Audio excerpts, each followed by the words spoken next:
Before I wrap it all the way up, I'd like to extend a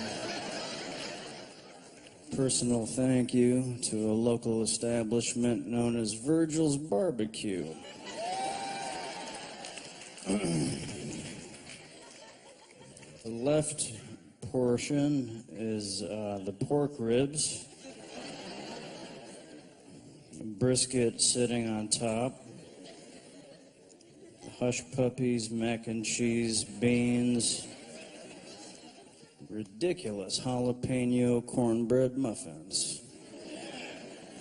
People often say to me, well, enough that I would remark upon it, "Nick," they say, "where the hell did you come from? How did this occur that you're standing on the stage of the venerated town hall speaking to us?" And I answer them the same every time. I honestly have no fucking idea how this happened, but I'm very grateful. I'm minding my manners, and I'm reminded of some words of Thomas Jefferson, of course, who said, "I'm a great believer in luck, and I find that the harder I work, the more I have of it." So if we're going to talk about hard work, if we're going to talk about luck being the moment when opportunity meets with preparation, I can't do that without immediately thinking of my mom and dad, Rick and Kathy Offerman, two of the finest Americans you will ever hope to countenance. They did this. I don't know that they particularly meant to do this, but by God, they did it. They've been incredible teachers to me in my life. I'm interminably in their debt, and they're followed closely by the ridiculous stack of curves and comedy juggernaut that is my legal property, Megan Mullally.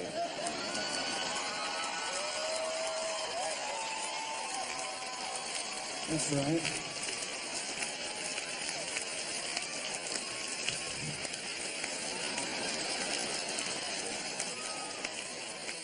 That's how I feel about that lady.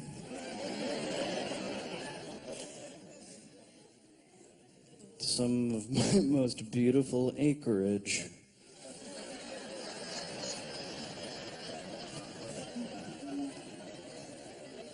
Read the paperwork.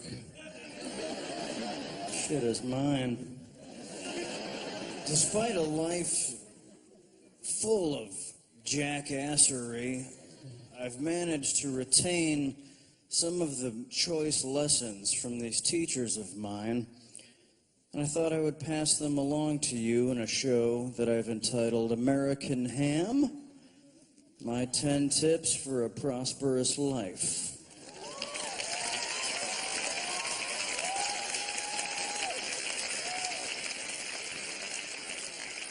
I'm not going to be testing you this evening on my 10 tips, but life will be giving you a pop quiz for the rest of your livelong days. So it might behoove you to mind your P's and Q's. End preface.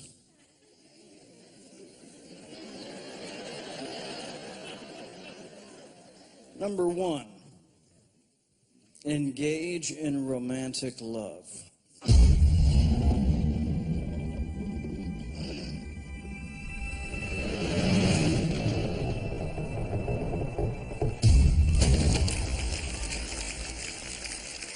I don't know what I did to get so goddamn lucky to land the wife that I did, but I'm what the literati have often referred to as a lucky son of a bitch. But I can tell you that I intend to keep this sweet gig that I found myself, and one of the ways I do it is by indulging in romanticism. I'm a sap, My whole life I've been a romantic. I used to be made fun of in school, and I learned later that it was because the people making fun of me were not getting any. I knew, even in school, you know. Oh, you guys kissing in the hallway? Yes. That's because I can't get a blowjob in the hallway. How's football going, bro?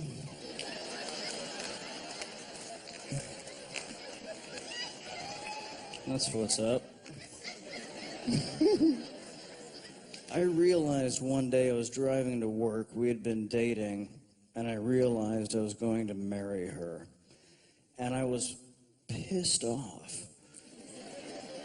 Because I would have liked to have been consulted in the matter. But I was not. We're very lucky, Megan and I. We have figured out how to stay together in a business that's really hard to stay together in. As a couple of Hollywood hotshots, people expect us to be skipping down to the Whiskey A Go-Go with the Sheen family and eating bath salts or whatever they're eating now to see shit weird. But we do not. Every time Emilio calls me, I demur. Not tonight, bro. You guys have fun. We stay home. We're boring. That's a key. It really is. We're homebodies. We love to stay in and read books and play cards and do puzzles. We watch HGTV.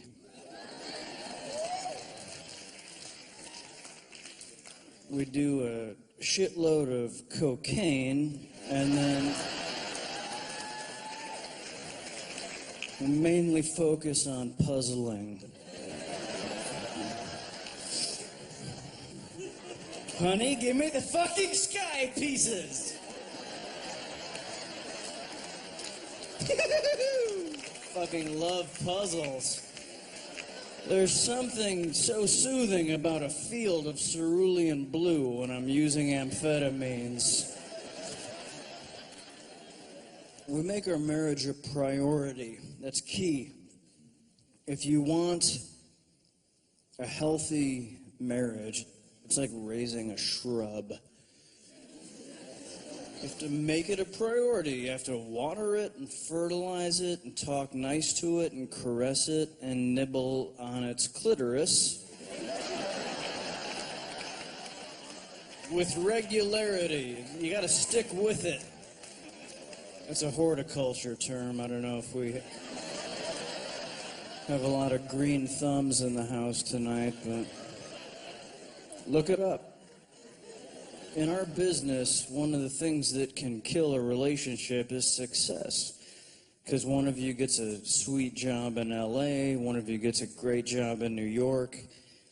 You get the call, Peter Jackson wants you in New Zealand for 38 months for a role called Frodo Baggins. I turned that shit down. For love. I think that kid that did a nice job. He was also very cute. I did, however, get to read for Gimli the Dwarf. I'm still trying to ferret the compliment out of that situation.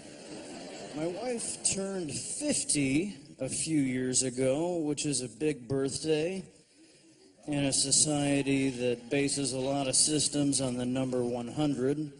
And I said, honey, this is a big birthday. Do you want something special, a bauble of some sort? And she said, no, just make me one of your cards. By the way, if you're in a relationship, make your significant other a fucking card, please. I always make cards for Megan. I make her lots of gifts as well. Every time I'm doing it around my friends or coworkers, they always say the same thing. Oh, thanks a lot, man. You make us look so bad.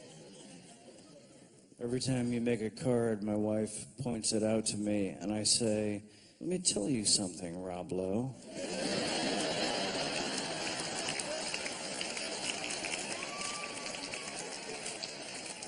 I'm going to tell you right to your face, you turn those blugels on anybody, and you don't have to do shit. Please just keep looking at me.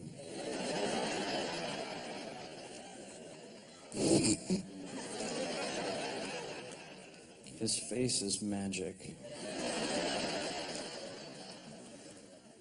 I say to the rest of my friends that don't have insane blue eyes,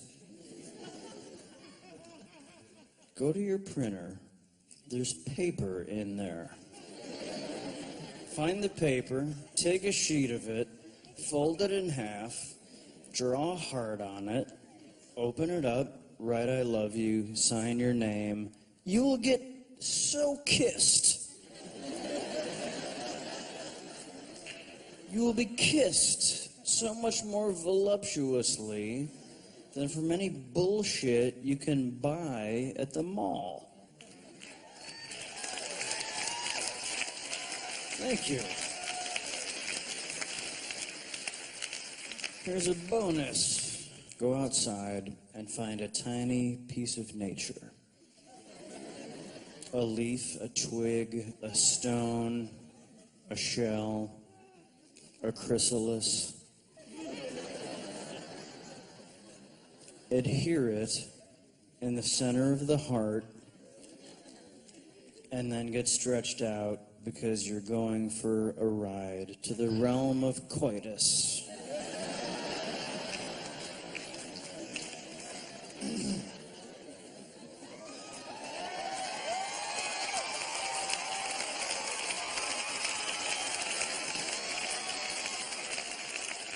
So she said, make me one of your cards, do one of your funny dances.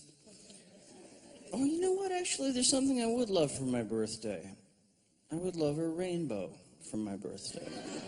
And I said, thank you, honey. I'm very glad I asked you. And I made a few calls that were fruitless. NBC did not help. And I thought I was fucked until I realized an important lesson, that I could make a rainbow out of art. And so this is actually the first song I wrote. I wrote it for my wife on her 50th birthday. The Rainbow Song.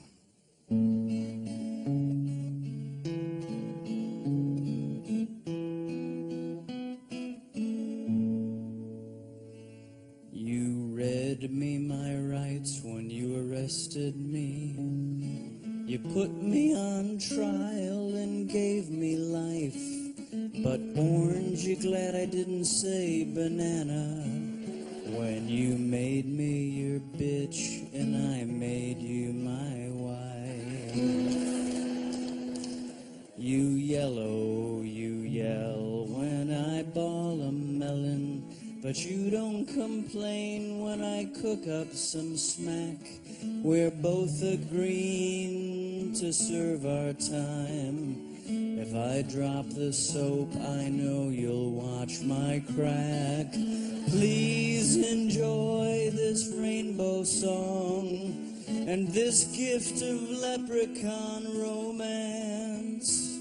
Please enjoy as part of this well-balanced breakfast the lucky charms you will find in my pants.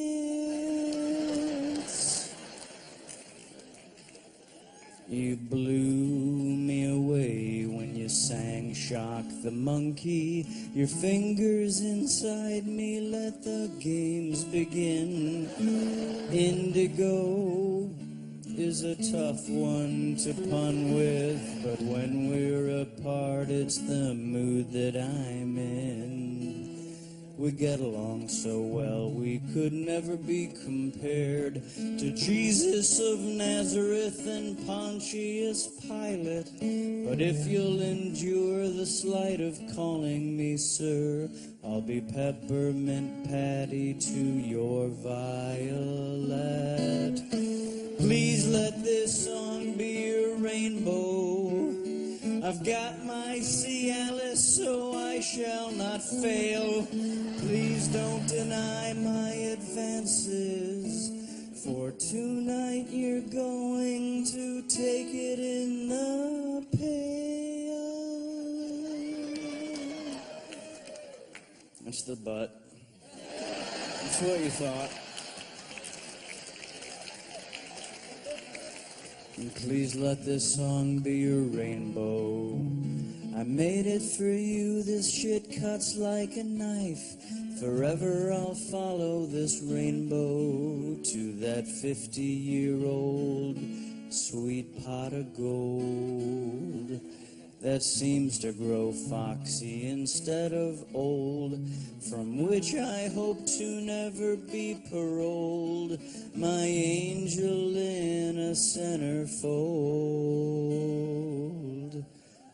She plays more than Sousa upon my fife, my jaw-droppingly beautiful wife.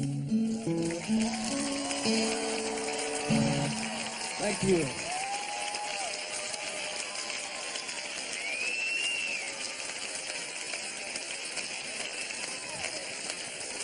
Thank you. Number 1, engage in romantic love. Number 2, say please and thank you. Good manners should be applauded. I recently landed in Milwaukee, Wisconsin to go, thank you for your beer and sausage. Not to mention your motherfucking cheese curds. Oh, boy. I was going to do a show in Milwaukee, and thanks to a U.S. Air flight on an airline that shall remain nameless that was 90 fucking minutes late, I was in a hurry. I was in a rental car. I was trying to get onto a crowded highway to get to my show, and I was on a ramp that was merging with another ramp. Folks, let's talk about merging for a second.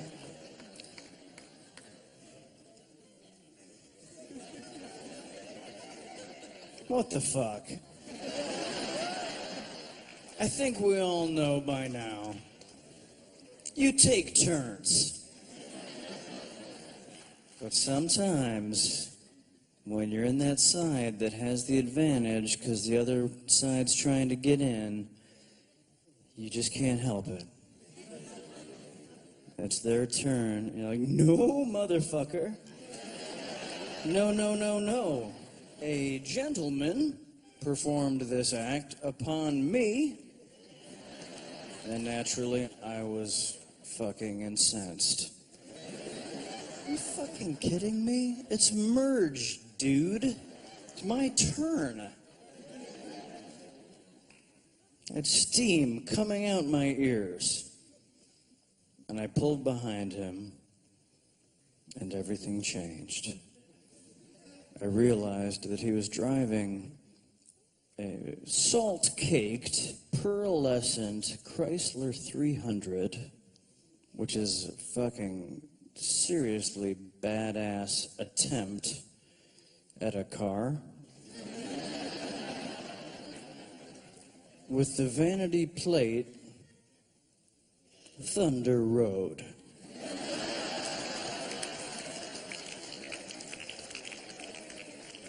And I said, "You magnificent motherfucker."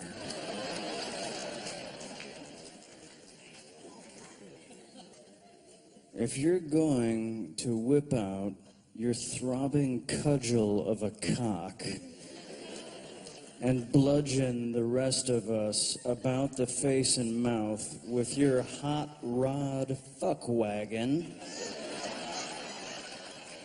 you may have my place in line, sir.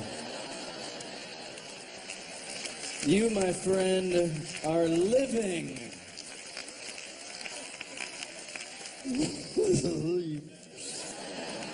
We are all brothers and sisters. I don't care if you're a librarian. I don't care if you're a litter bug. I don't care if you're a fan of celery. I don't care if you're that fucking guy. I don't care how low you are. We're all brothers and sisters on this planet. We're all sharing this space, and we deserve the respect to treat one another with good manners. Say please and thank you. Get the door for each other. If somebody needs help with their groceries, jump up and give them a hand. You'll feel so much better. You'll blow their minds. It feels incredible. I can tell you, I've crunched the numbers again and again. It's a lot more fun to have 8 people with 1 beer each than to have 1 dude with 8 beers. It sounds incongruous. It sounds incongruous, but I'm telling you, I've been back and forth with this thing 6 ways to Sunday. I believe it was Jesus of Nazareth himself who said, "Love thy neighbor as thyself." Wise words from the Lamb of God. And I just want to take a moment to point something out about the Bible. We're going to talk a little bit about the Bible tonight, you guys. Is the Bible full of great lessons? No question. Religious writings in general, the Bible, the Quran, the Tao Te Ching, Grimm's Fairy Tales, Battlestar Galactica, the Redux. These holy texts are rife with morals and lessons of value about how to be decent to one another and how to share our space and our planet. But when Jesus said something like, "Love thy neighbor as thyself," I heard that in Sunday school, and I said, "Fucking nailed it, Jesus."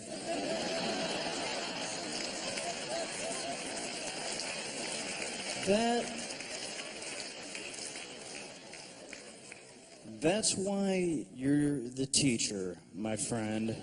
Thank you. And I went home, and I went to my neighbor, Mr. Severson, and I said, "I like it like this, Mr. Severson." I get it's a little backhand.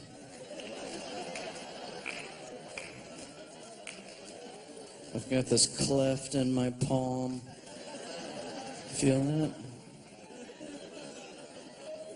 Mr. Severson liked it as well. He was my neighbor. We got along great into junior high, into high school. We had a great friendship. We don't know that's not what Jesus meant. We don't. My interpretation provided a loving friendship.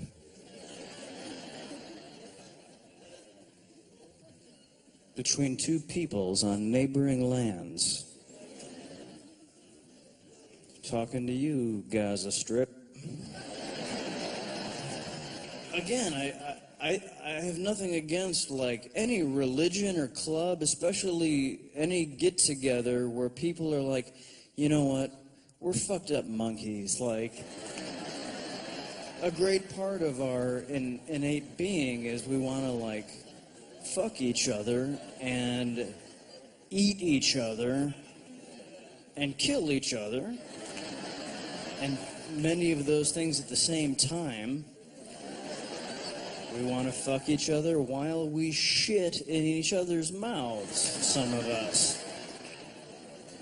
The permutations are endless. But we've learned with socialization, that's not cool to just go up to people and start doing stuff like that. So we've established these guidelines, and we have these get-togethers of, like, everybody come to the big building, or just once a week, let's just remind ourselves not to shit in our neighbor's wife's mouth. Unless it's consensual, you know. Nothing is set in stone. That's great. And here's all I'm requesting of our religious groups in the country and world is go to that place, go to your club, go to the Bible barn where you all get together and talk about the lessons and learn about decency and compassion and how to treat one another.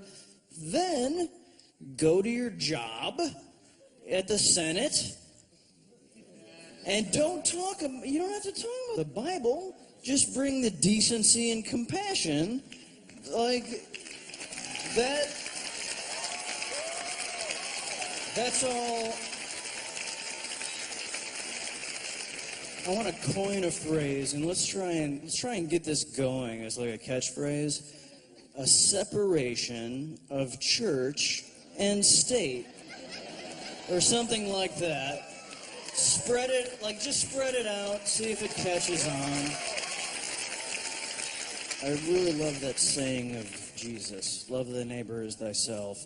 Unfortunately, he said it in the book of Leviticus. And I think we all know by now that Leviticus is the most fucked up book in the Old Testament. Leviticus, of course, is the book that details the punishments for menstruating women. If you like comedy, go home and curl up with Leviticus.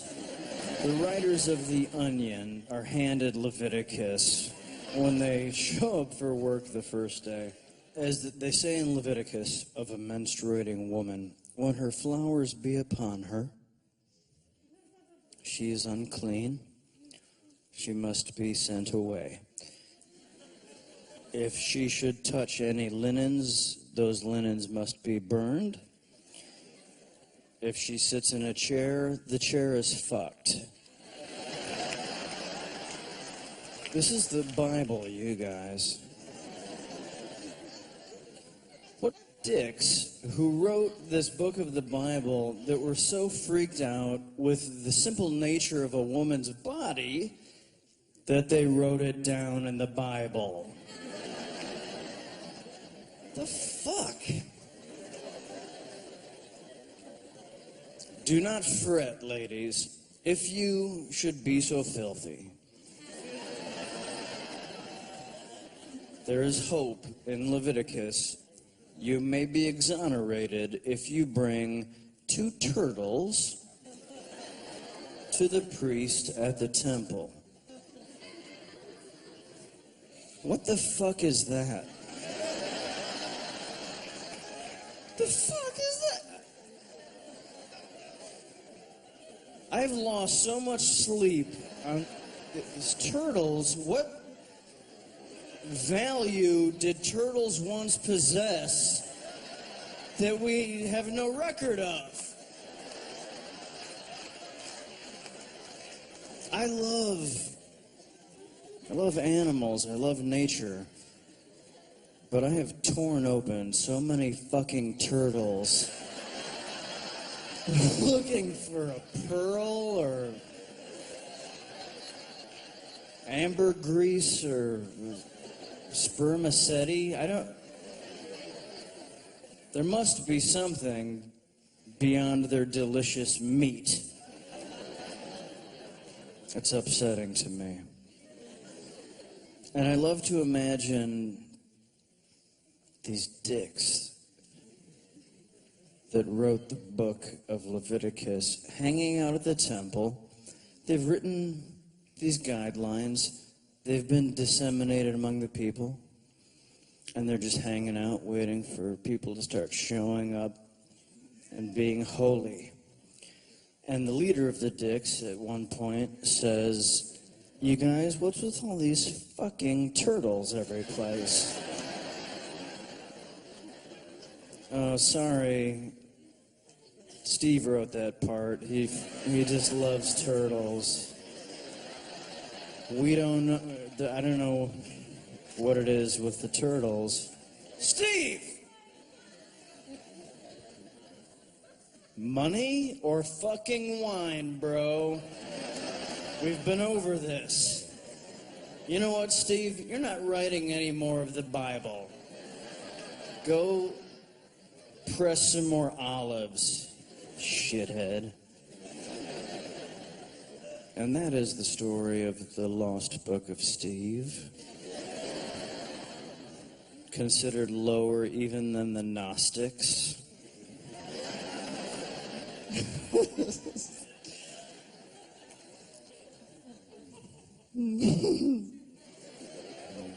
Leviticus is also one of the places in the Bible that tells us homosexuality is an abomination.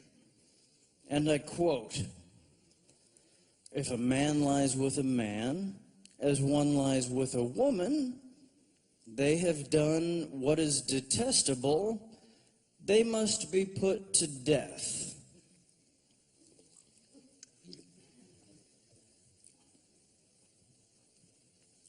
The Bible!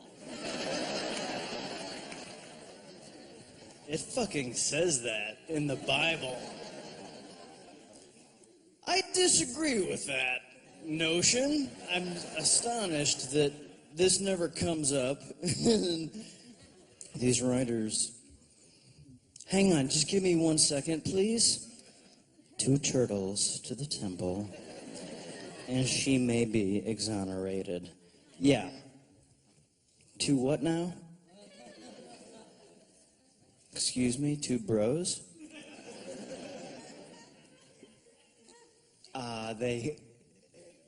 Oh, Jesus. That is so uncool. They fully love each other? Yeah, kill them, I guess. Right? Guys? What choice do we have? And I'm very glad to be alive at a time when it's finally evolved to the point where this issue is in the public eye and we're finally fucking slowly turning it over. Thank God. 2013. How many decades has it been?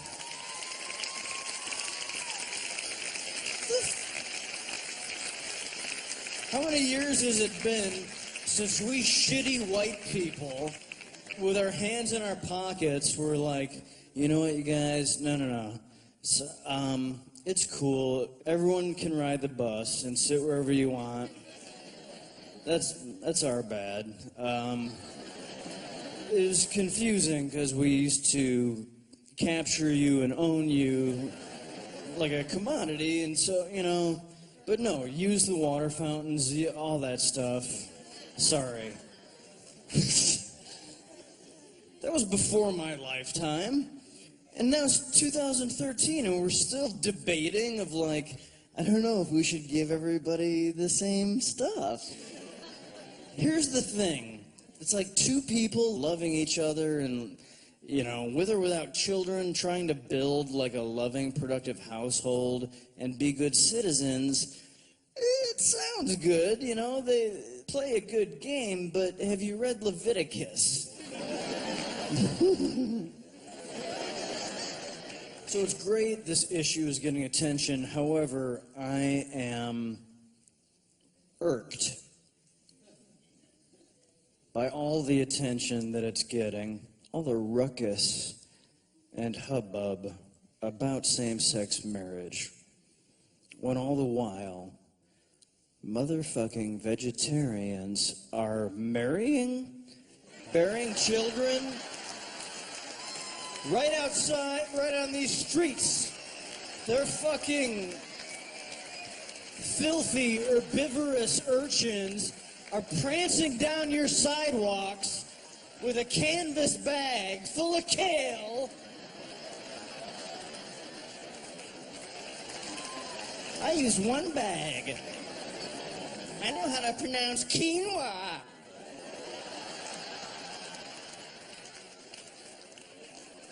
And I am fucking pissed. They're making a mockery of the sanctity of eating animal flesh. It shall not stand. Please, please.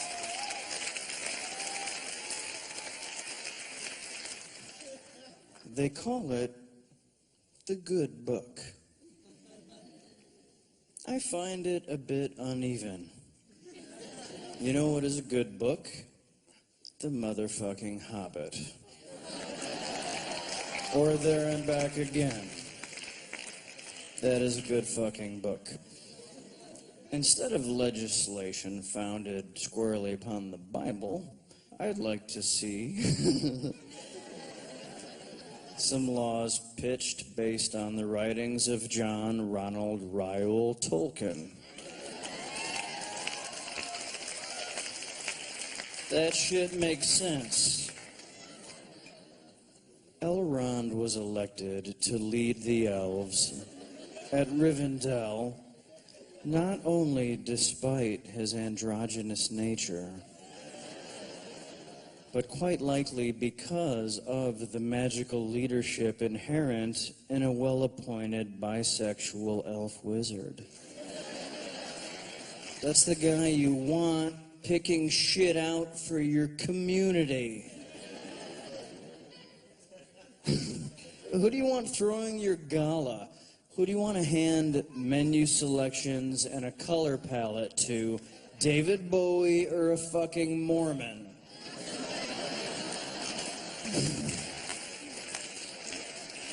The fuck? Was Elrond in a gay marriage? We don't know because it's none of our goddamn business. Whatever the nature of his elvish lovemaking, which I happen to know a little something about, I can tell you this is a frighteningly accurate depiction. Their genitals are more velvety and bluish, but if there was a sheet here with a light behind it, you could not tell the difference. And they like to bring them in and stop, just not quite touching, and then back out again. Fucking drives them crazy. That's neither here nor there. The point is, no matter what Elrond was getting up to in the bedroom, it doesn't matter what you do in your bedroom. You can do whatever you want, as long as you don't hurt anybody or anybody's property. If you're in your bedroom, if you want to get it on with your elvish, weird genitals, or if you want to take a cantaloupe and throw it in the microwave for 20, 30 seconds, don't go over 40.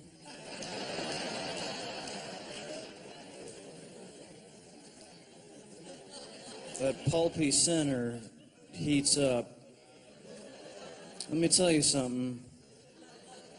For nothing, you want to put a 45-degree chamfer around the edge of that hole, because that outer rind can really chafe. I've read this.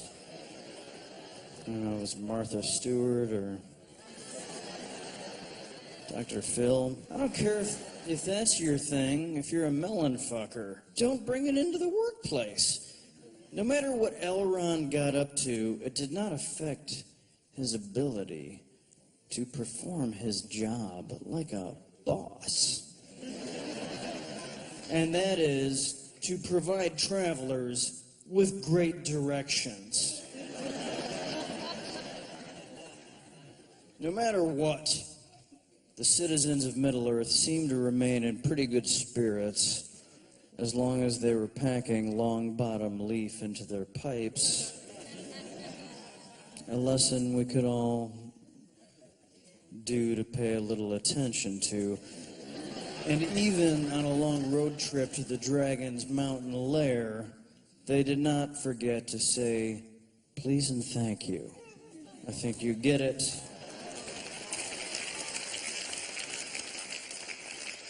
Number 3, use a handkerchief, handkerchief, or hanky.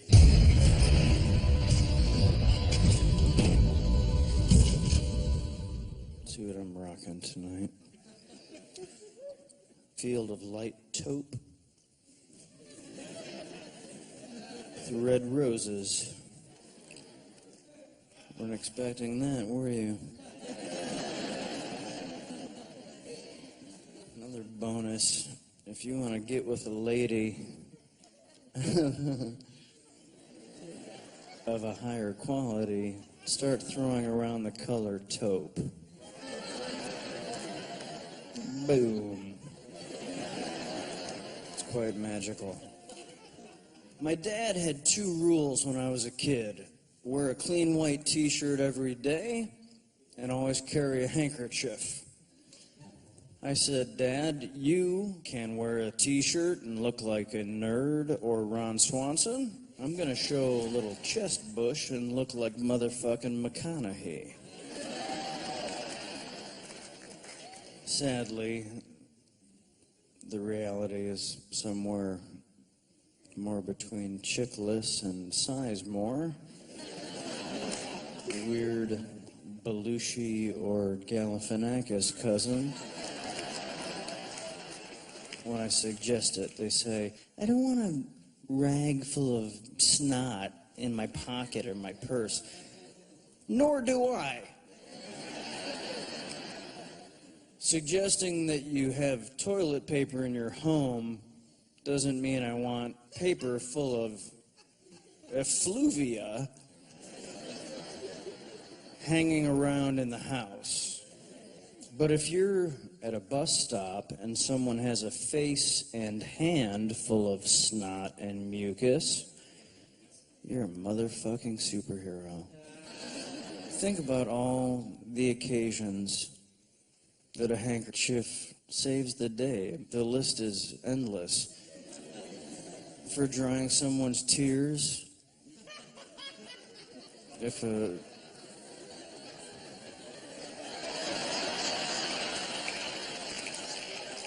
fucking New York, man. An old lady is crying in the gutter.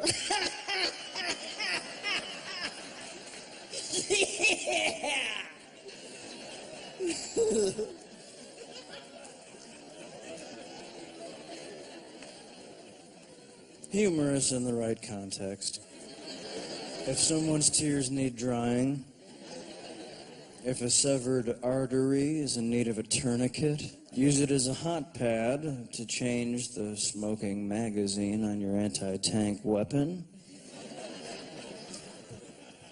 Poke it into your hand to make a nifty pouch for collecting pussy willows and acorns and bear's teeth down by the fighting ring. If you should find yourself in the vicinity of the Netherlands and you spot a hole in a dike, plug the hole with your hanky and go get some apple pancakes because that shit is delicious.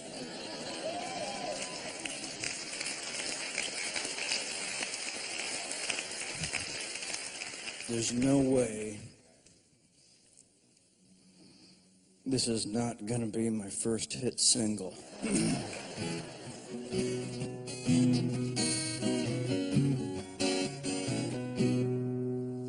Keep a handkerchief in your pocket. That was my father's rule. It looked bitchin' on my neck in Cub Scouts, and it saved my bacon in school. 'Cause when I'd get whooped in a fight, I'd never soil the floor. I'd wrap it round my knife handle tight, and even the fucking score. Hankies can make you seem polite, or wipe ejaculate from your chin. Or when you break and enter, erase the prints from where you've been. For gravy or mud or even menstrual blood, it can protect your eyes from a spunky flood.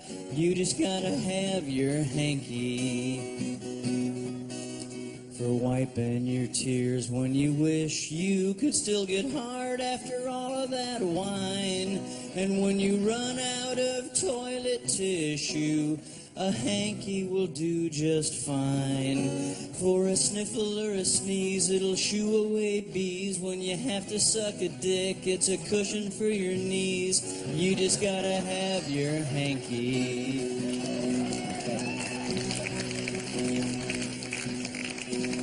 In love play with Justin Bieber, use your hanky as a gag.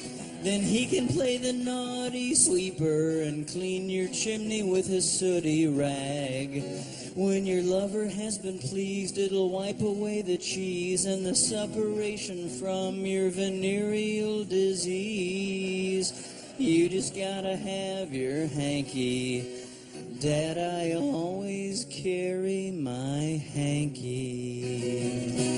Thank you. Thank you, the hanky song.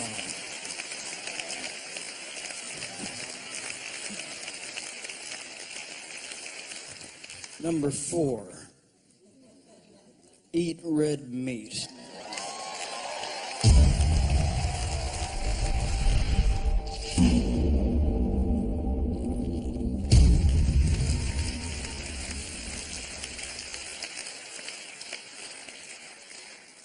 Number 5.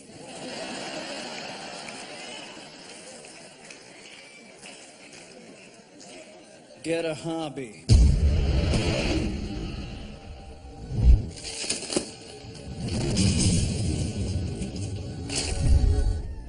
Hobby is an unfortunate word for something that can have such beautiful meaning in one's life.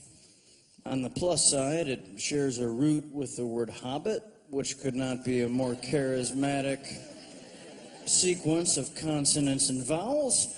But on the downside, it's just one of those words that sounds wrong. Hobby. Like underpants. So instead of hobby, I choose to use the word discipline. Get a discipline. You may or may not know that when I'm not making an ass of myself in front of you or working as an actor, I'm making things out of wood in my shop in Los Angeles. Thank you for applauding. But I want you to take the notion of that applause and find the dozens or hundreds of local artisans around you that aren't on Parks and Recreation. And go watch them make boots and stained glass and fucking soup. And applaud for them. And support them. Right now. Go. Good night. Woodworking and making things with your hands is not only not nerdy, it's fucking sexy. If you want to, like, up the delicious factor in your life, find out what you love to make. And it could be so many things. Food, music. One of my best friends is a CPA, and his thing is that yeah, right on. Thank you. He loves to make all the numbers right. He's admittedly OCD, but that's his jam, is he's like, I love to get everybody's fucking paperwork, and like, you've seen, you know, Simple Mind, like all these fucking numbers going down the screen, and he's like, that's his trip, where it's like, yes, done, boom. Whatever it is you love to do, that is the sexiest part of you. And it hits a button when you see somebody making something. It just hits that like nesting button of like, oh, you fucking knitting? You wanna make a fucking nest and shit? Fuck yeah. One of the things that I think keeps us from doing what we love and expressing what's great about ourselves as individuals is the amazing inventions that have taken over the world, certainly our worlds. These things are incredible. It's a miracle machine. These and the computer and the internet and all that stuff. It's insane. It's going to, hopefully, bring our planet together in a network quickly enough so that our children and grandchildren can save the planet from us. Please. We're sorry. Please clean up our shit. We love you. But the thing that I don't like about those, and I'm speaking to you as an addict here, I tried Twitter last year for a couple of weeks. It pissed me off so much. I think it feeds on this part of human nature that always thinks things could be better for us somewhere else. If you're not experiencing ecstasy, then you're like, yeah, this is okay. But man, it would be fucking cool if I was in Tucson right now. That's just something that we have. It's the human condition where it's like, oh man, here I am at NYU. Man, it'd be fucking so cool at Stanford. Well, now we have a window in our pocket to Stanford and Tucson and wherever the fuck else we want to be, and we can distract ourselves. We fill in the lulls in our day with nothing on these devices. You finish your transaction, gotta do my work, I gotta do this, I gotta pay attention. That's done. What's going on in Tucson? Okay, kind of boring. Oh, that's kind of fun. Next. And when you add that up, for me, after a couple of weeks, I was like, how much time did I just fucking spend, like, idly going like this down my phone? That's when I used to read books. That's when I used to talk to the people standing in front of me. And it really made me mad in New York, because something I love about New York is it's obviously vibrant citizenry fucking shoving, elbowing down the streets. Everybody's living like a motherfucker. Just children, little old ladies, get the fuck out of my way. And there's this sense of like, hey, move, fuck you! There's a life, there's a vibrancy, and now everyone is doing this, and so you have to go up to people and be like, excuse me, fuck you. Sorry, go ahead. And so, what I said was I have to wean myself off of this. I eventually came back to Twitter, admittedly, but I announced I'm only going to disseminate information, not going to participate socially. And it's working. Because I made that announcement, I don't feel like I have to, like, what did everybody say? And go in and... Because that would take up my whole day. And I wouldn't get to make shit out of wood. And I wouldn't get to write these hilarious jokes about the Bible.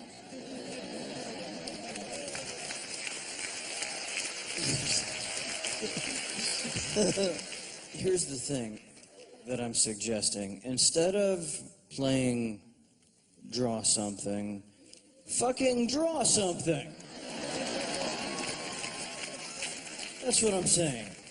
Take the cleverness you apply to Words with Friends or Scrambly Town and apply it to making some kick-ass cornbread.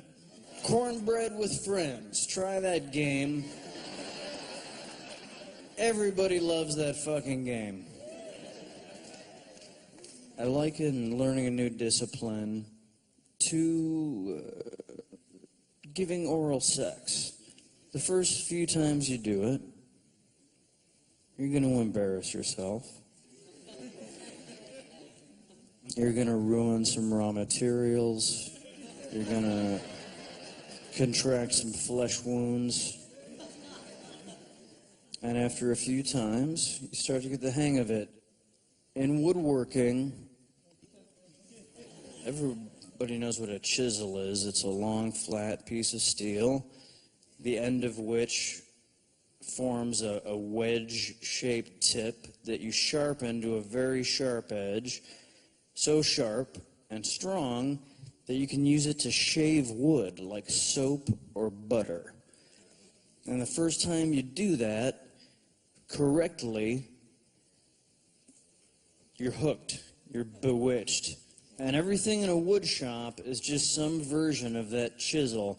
A saw blade and a circular saw is just 36 little chisels in a machine that spins around. It's all just a form of a chisel shaping wood. And when you realize, I can shape this wood into anything I want to, it's so powerful, and I know that I have a lifetime of study in front of me that will be incredibly pleasing, just like eating pussy.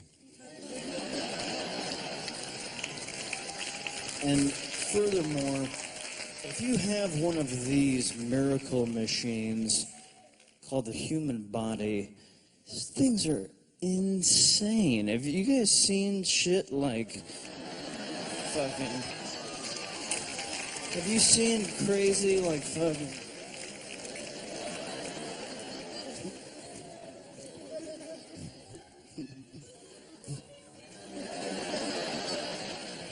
That's just the tip of the iceberg, ladies and gentlemen.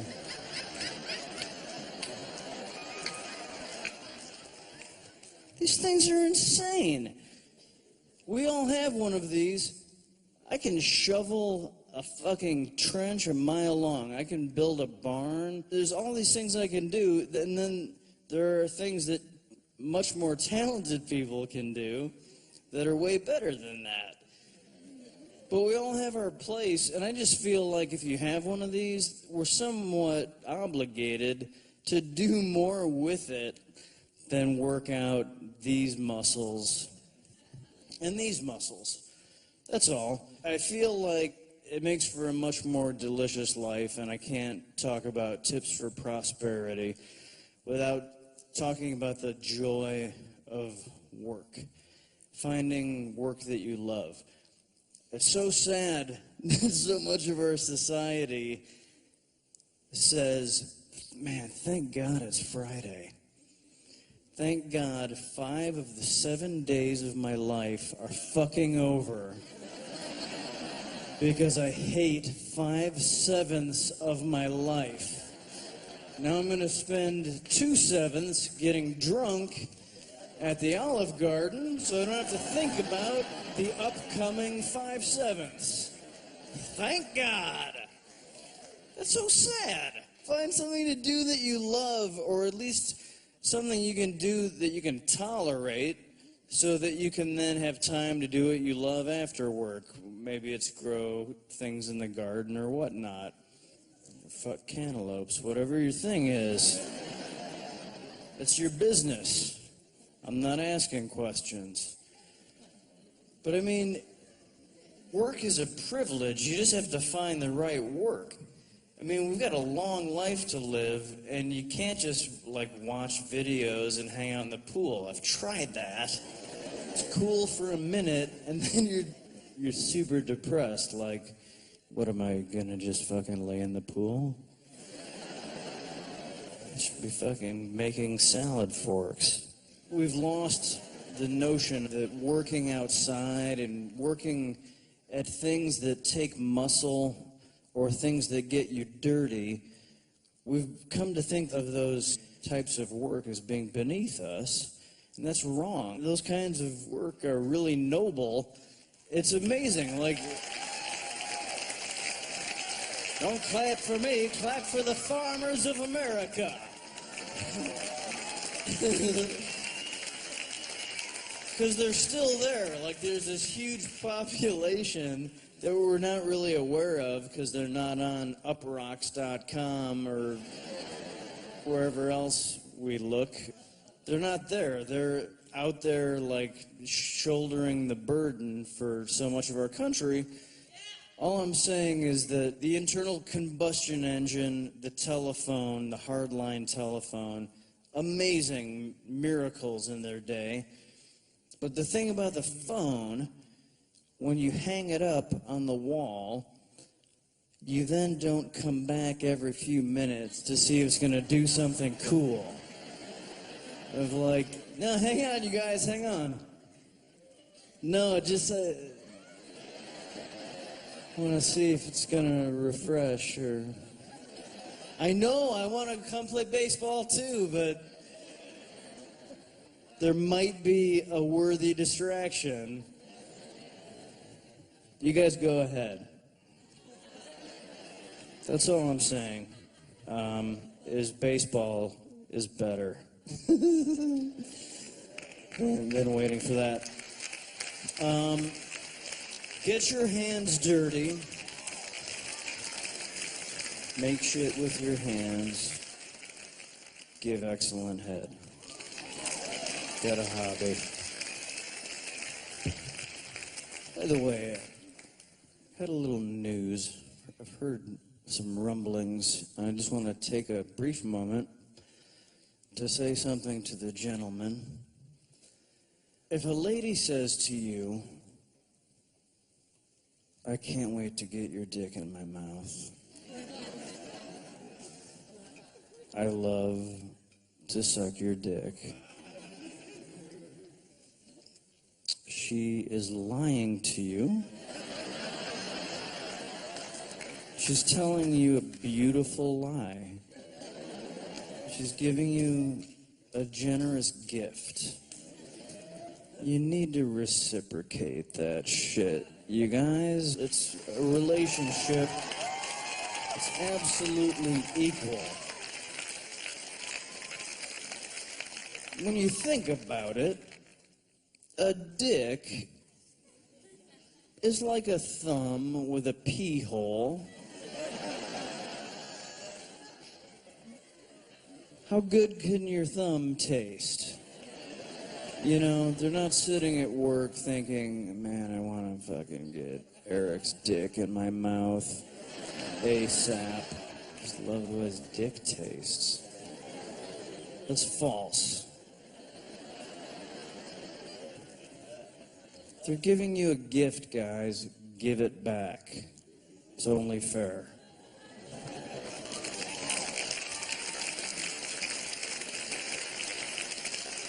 I wish this song was about eating pussy.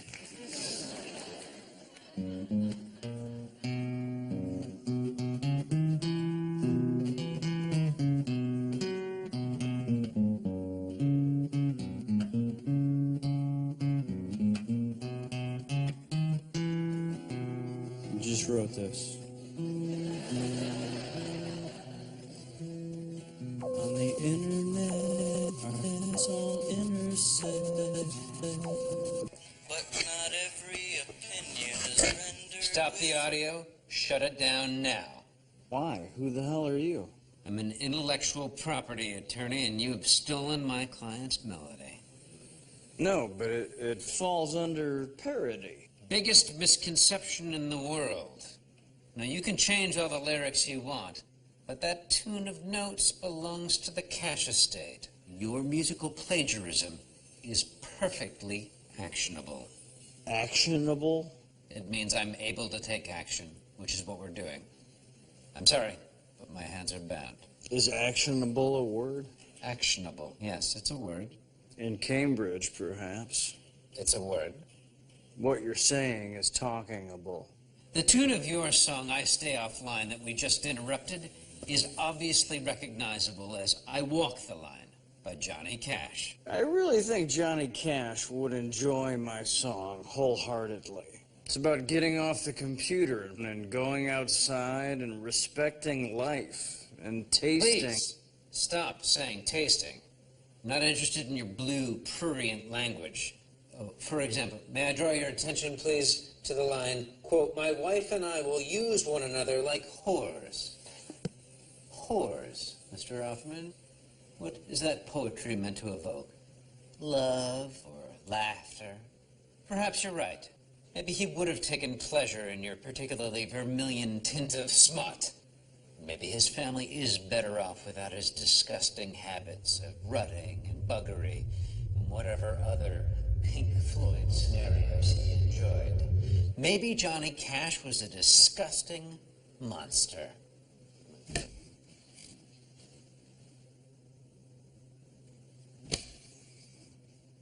Go on. You know, you don't have to hit me for it to be assault. It's a good-hearted song. It's about tasting... Oh, here we go, Margaret.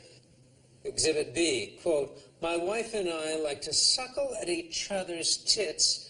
I jam my balls inside her so deep it gives her the shits." Are you enjoying this? Are you proud of that? It gives her the shits.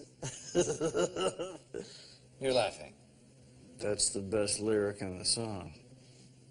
No, hang on, sir. If you'll just let me... Let you what? Jam parts of you into me so deeply that I, too, am forced to defecate? No, God. I will comply with this order. I get it. I don't agree with it, but I will respect it.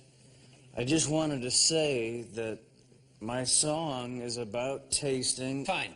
Tasting what? Pussy. A song no one will ever see in this special because it's cut. They can probably find it on YouTube. Who are you? Don't worry about it. What are you doing? Nothing. Why are you looking over my shoulder and winking? I don't know what you're talking about. It's just you and I here in my wood shop. Mr. Offerman, if you are somehow suggesting that you're going to inform people that they can search for your songs on YouTube, I must ask you to stop. The song that I'm legally prohibited from showing you is about eating pussy.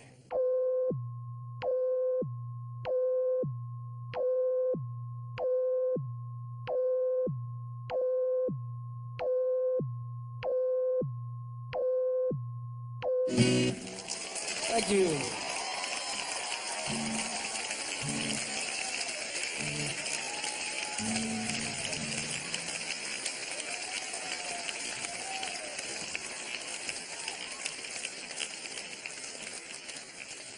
I thank you. That's what I love about Megan. I was working on that song.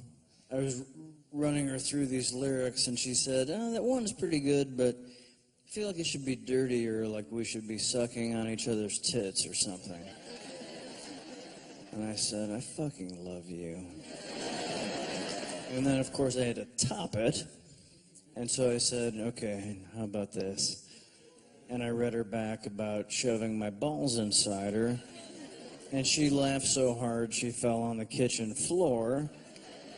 And I said, "We're gonna stay together forever."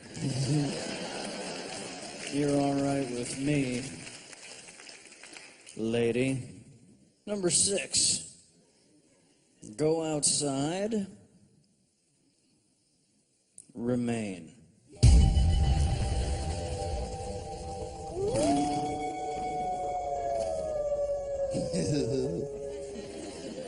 Number 7. Avoid the mirror.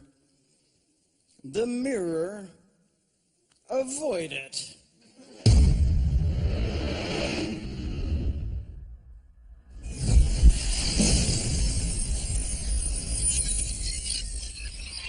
The mirror should be a maintenance tool. The mirror should be for checking to see if you have shit on your face. It is not. It has become so much more. It's even more evil than that bitch in Snow White or that even more evil bitch in the Chronicles of Narnia. Because the mirror is a conduit. You can imagine the tunnels that shoot off your mirror and connect with a network that go to all the billboards and magazine stands and advertisements. Bless you. And we've all been programmed for decades with this barrage of messaging so that when you look in the mirror, you don't just see this.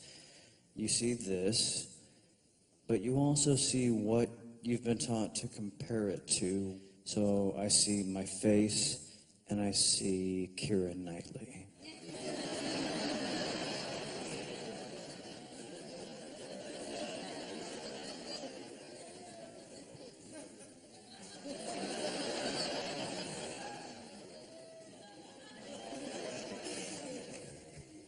And you get stressed out. You don't look like people on magazines. You get upset.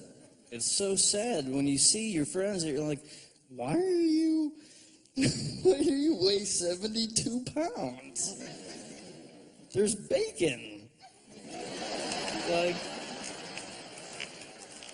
you go buy shit or pay surgeons to cut your face open and take shit out or put shit in.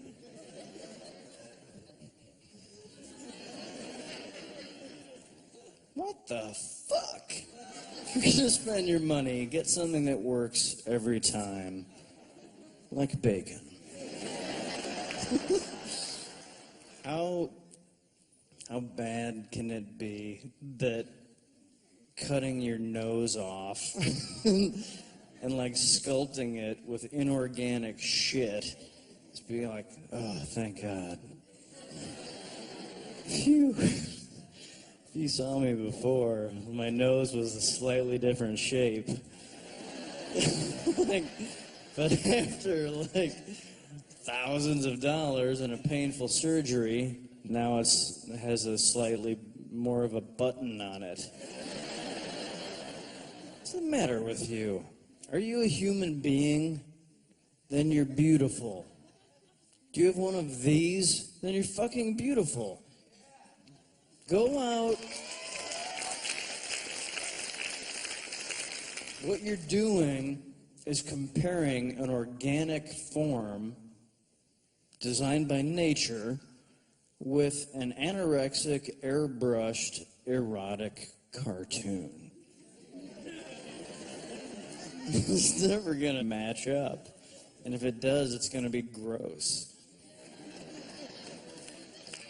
If you go out in this beautiful part of the country and collect one leaf from every deciduous tree and one needle or pine cone from every conifer,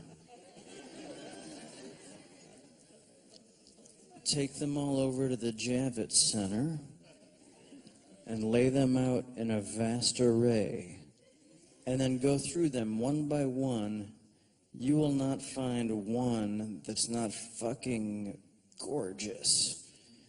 There's some that are super fucked up compared to that other one.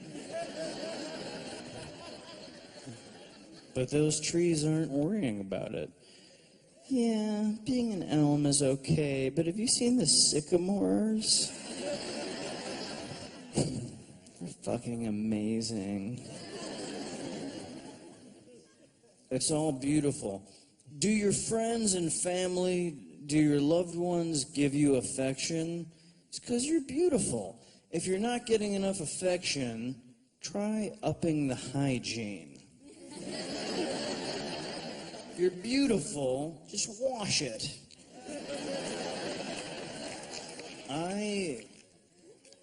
eschew the mirror as much as possible.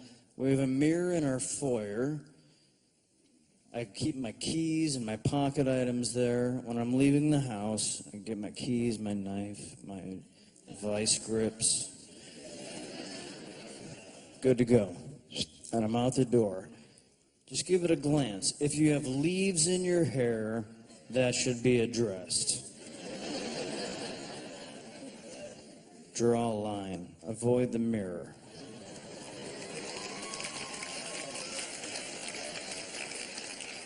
Number 8. Maintain a relationship with Jesus Christ.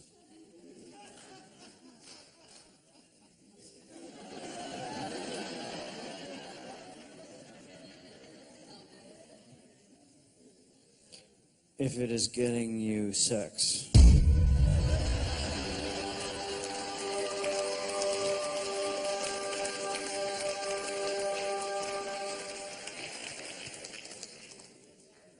I love that pause. When I was in high school, there was a cheerleader who was also a ballerina, who was also a born-again Christian. Fucking hot. Right? So hot. I was obsessed with her. She was super smart, super funny, charisma coming out of her ears. I wanted her. The problem was she would only date you if you went whole hog, full-on born-again Christian, which would have been insane. So I did that. I go, where? Yeah, and I cry, and okay, great. No hesitation. Jesus? Yeah, I fucking love him. He's my savior. I got saved, and we started dating, and after 4 or 5 months of fellowship and prayer, togetherness, we rutted like filthy beasts. We would say, Mom, Dad, Lynette and I are going to go to Jesus Camp in Wisconsin for 3 weeks. Because we did. We went to Jesus Camp. And we took part in the Jesus activities, the Jesus log roll, the Jesus potato sack race, the Jesus hammer throw. That was my event. They say one of mine is still going.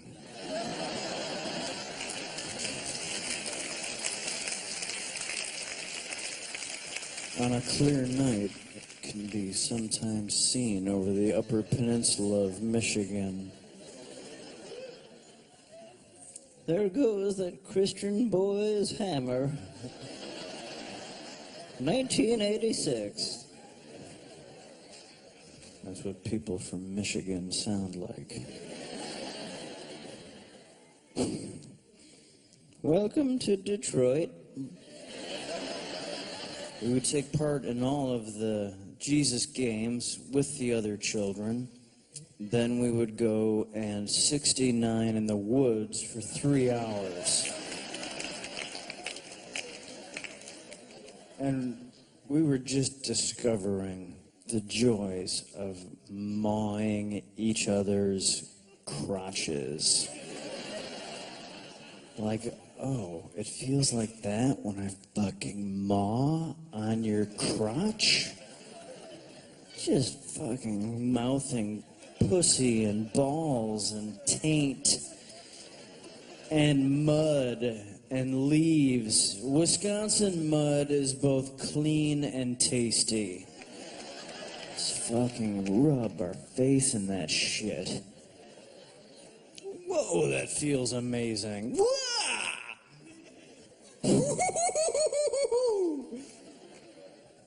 Remember those first sensations?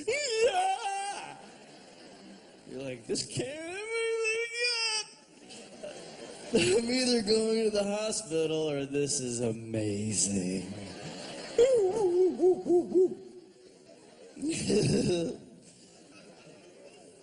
Then we would go sit around the campfire and sing Jesus is the rock and he rolls my blues away with the other children.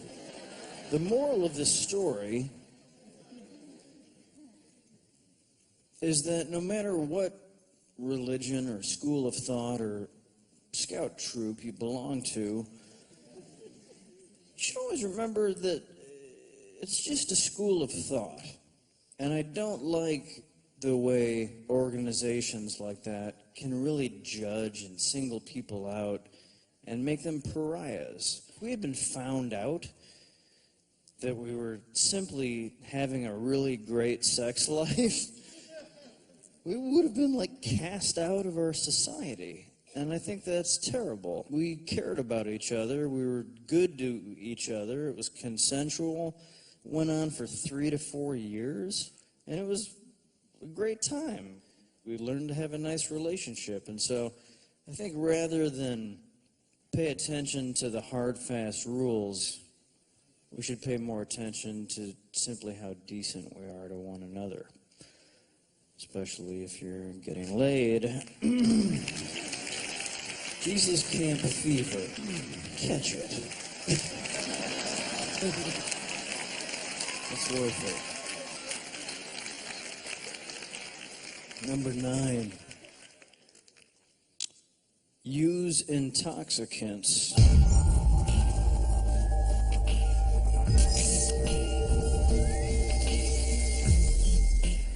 Tonight I'm going to alter that to simply say, continue to use intoxicants.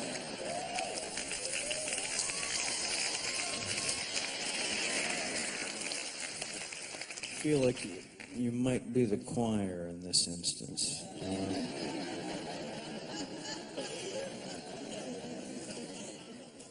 I've spoken a little bit tonight about the pleasures of hard work.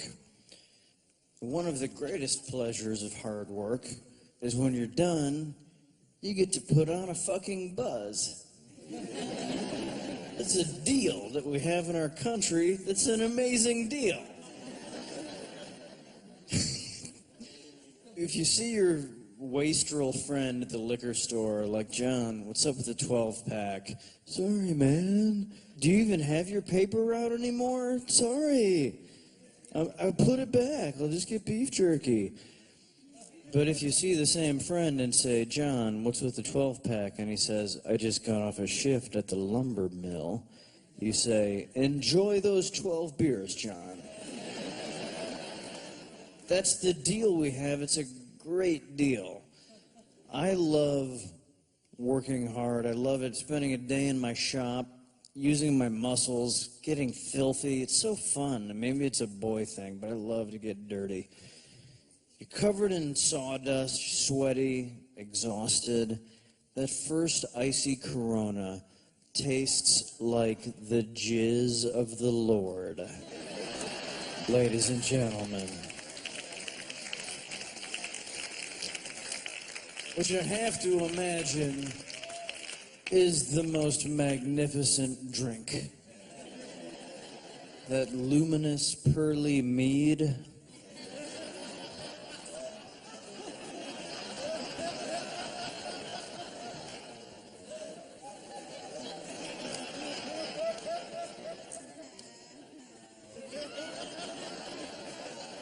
The beverage of glory. It's got to be the best. When we work hard, we have earned the right to use intoxicants. If you just use intoxicants, and I've crunched the numbers on this one too, you get depressed. It's so great to strike a balance. Beer, wine, whiskey, and the lesser spirits. Taken in the proper doses and used safely. Intoxicants can provide some of the most beautiful and joyous moments in your life. They can certainly ignite your creativity and just be fucking really fun. Or you can use them like an asshole and ruin it for the rest of us who just wanted to get high and go outside and look at a maple leaf.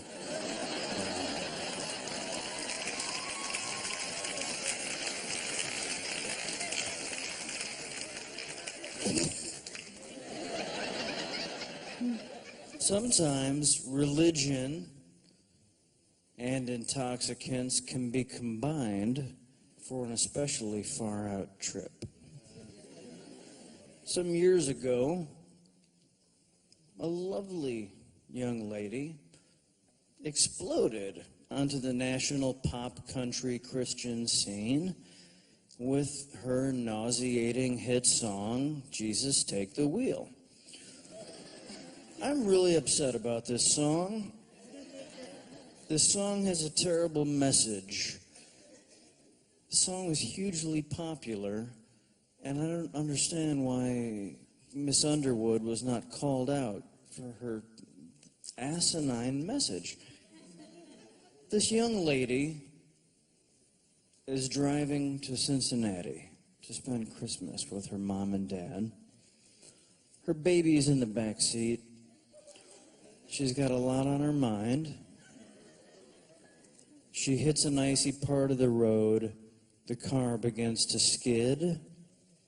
She throws her hands up in the air.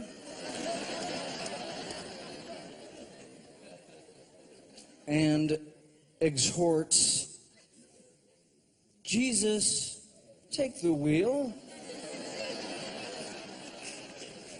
Because I can't do this on my own.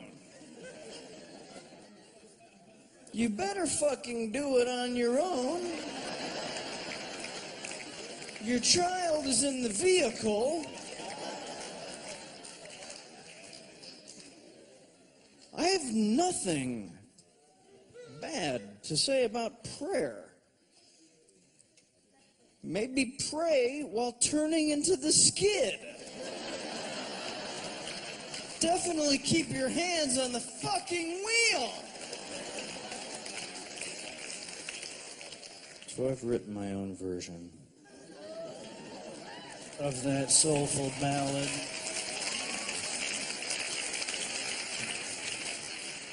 Let's all bow our heads for this one, please.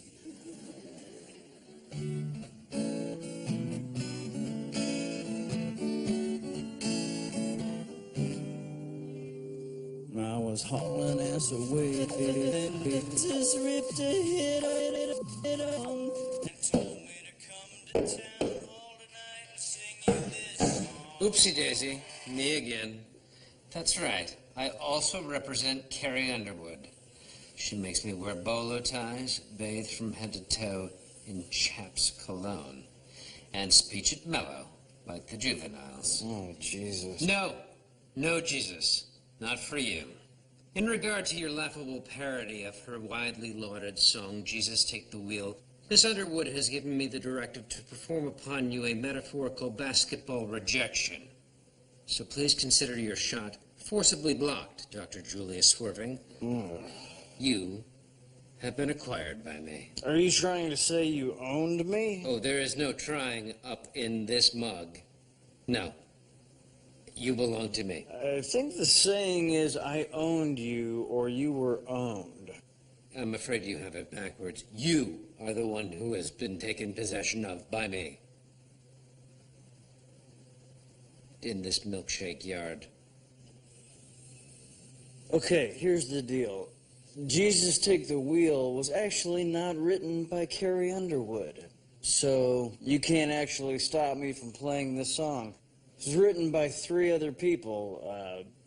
Brett James, Hillary Lindsay, and Gordy Sampson. I know. Will you please excuse me while I make an emergency phone call totally unrelated to this? Hi, Penelope? No, 3 others. Yes. Very good. Oh, dear. I regret to inform you that I now represent all 3 actual writer-composers. So, it would appear as though I have neatly shoved the basketball downward through the goal hoop. And what is their objection to this? Please, Mr. Offerman, it is egregiously sacrilegious. In your work, you claim that Lord Jesus Christ of Nazareth got so much smoke it would have made Galactus, eater of planets, choke. Unfamiliar myself with Galactus, I asked Shale from our IT department, a young person, what that meant, who informs me that Galactus is a deity of fictional stripe, a denizen of the universe created by Marvel comic book scribes. You don't know Galactus? Galactus is amazing. I'm not a Scientologist. Marvel Universe, he's enormous. He's purple, he looks like he's got an end table upside down on his head. He's so big that he eats... Please don't say pussy. I was going to say that he eats planets. Don't act like it's insane for me to say you were going to say eating pussy. You've been talking about eating pussy a lot. Well, my audience thinks it's funny. Funny? In the song, you threatened to lynch the Pope. That was written before this cool new Pope. Oh, my God. Do you think the cool new Pope is Galactus? Galactus eats planets. The Pope... The Pope does not eat pussy, Mr. Offerman. He's pretty cool. That's right. He's probably up in the Vatican with all those nuns. No, Mr. Offerman, the Pope does not eat nun pussy. I'm saying he gets some nun pussy. Please tell me I did not just witness the birth of a song called Some Nun Pussy. You may well have. It's outrageous, and my clients will not have it. Don't worry about it. Stop looking over my shoulder, Mr. Offerman. Please stop it. 1 second. Anyway, Galactus, I'll catch you later. You can check out my song on YouTube.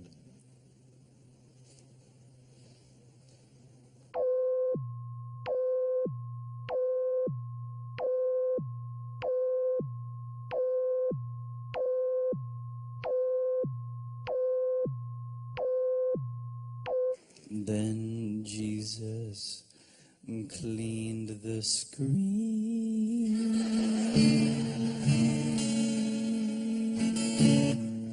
Thank you.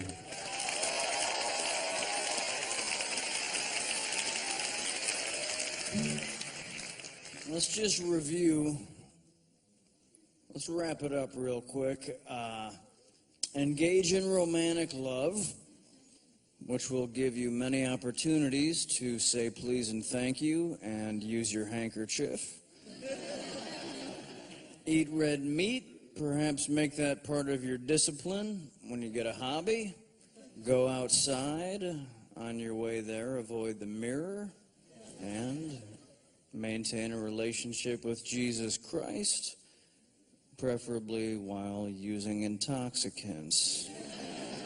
All of these 9 tips add up to form number 10, paddle your own canoe. Thank you very much for having me.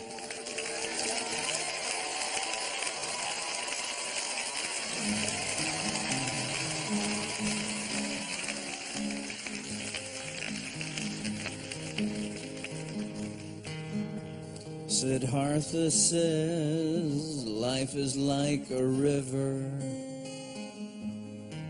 The thought of watching it pass me by causes me to shiver.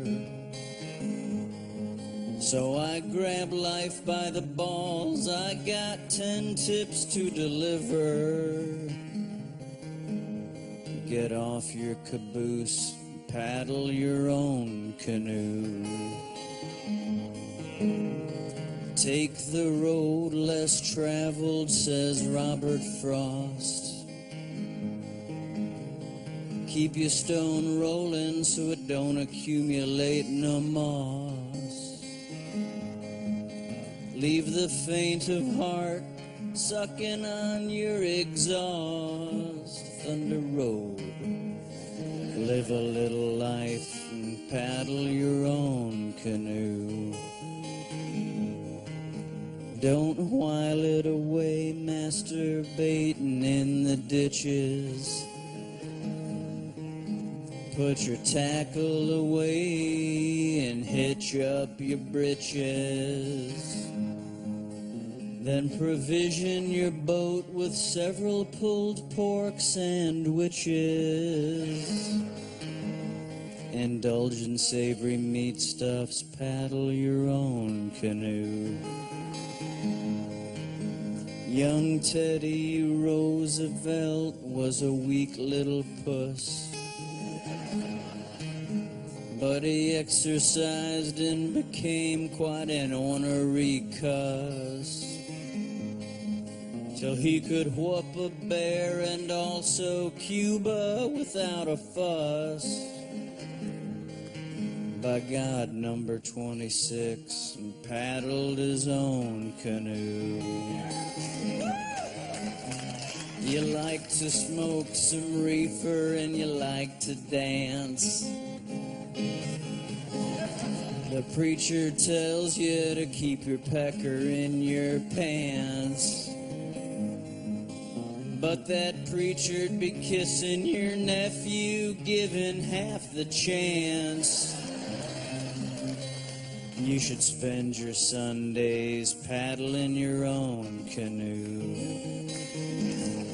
I might have mentioned Jesus Christ himself got high in my van.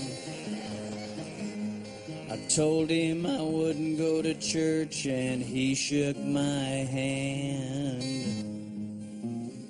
He said, my son, just let me run inside and use the can. Number 2, then let's get some Doritos and paddle your sweet canoe.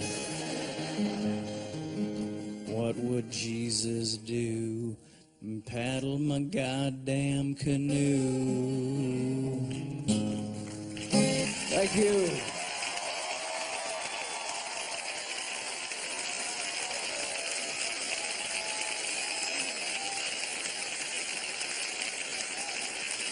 Thank you.